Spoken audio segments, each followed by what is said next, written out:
Extreme climates such as very hot or very cold deserts are uncomfortable for human habitation. Areas with a comfortable climate where there is not much seasonal variation attract more people.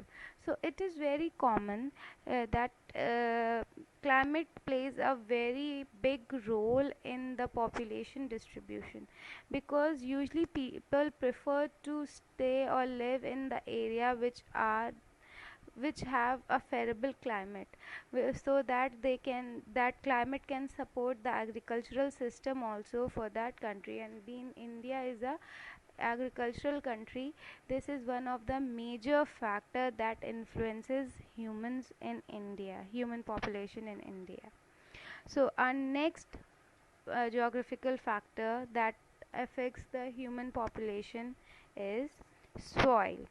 Fertile soil are important for agriculture and allied activities. Therefore, areas which have fertile loamy soils have more people living on them, as they can support intense agriculture.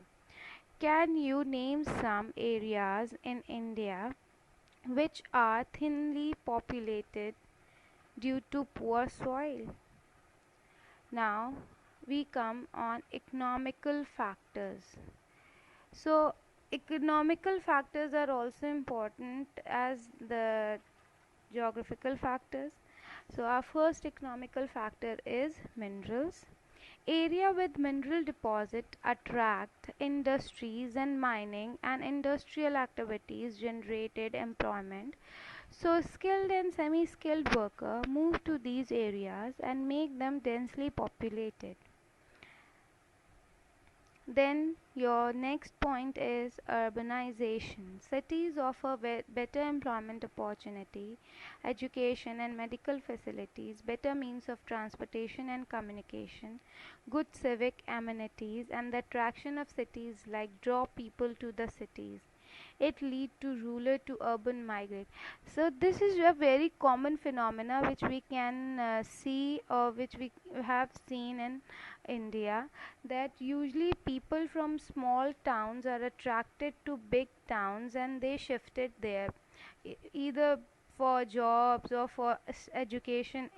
The reason could be anything, but the main reason behind that is they thought, or that is the true, that big cities have more opportunity than small cities, because they are already developed, and they have good job opportunities, they have good education facilities, they have good medical facilities. Their facilities are good in terms of the small towns facilities.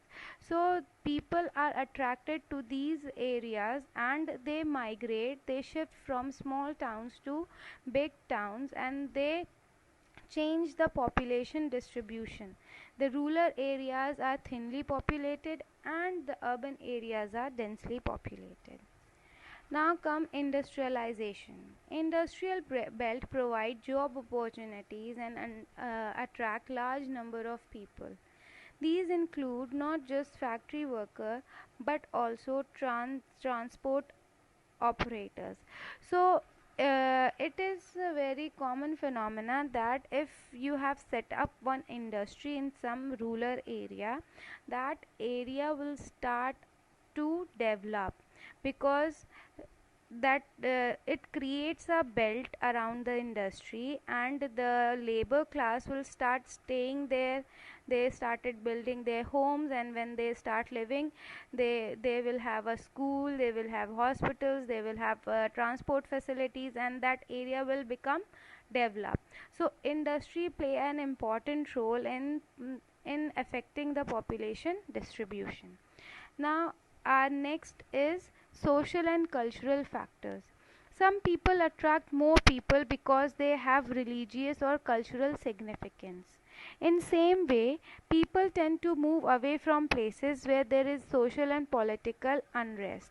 Many a times government offer incentives to people to live in sparsely populated areas or move away from overcrowded places braces. So what their government is doing, they want to balance the development, or they want to balance the population distribution. So what they do, they pay the families to move from crowded or densely populated areas to sparsely populated areas. But in living in a sparsely populated area, it is not easy, because the facilities there are very less. You cannot find grocery stores, or you cannot find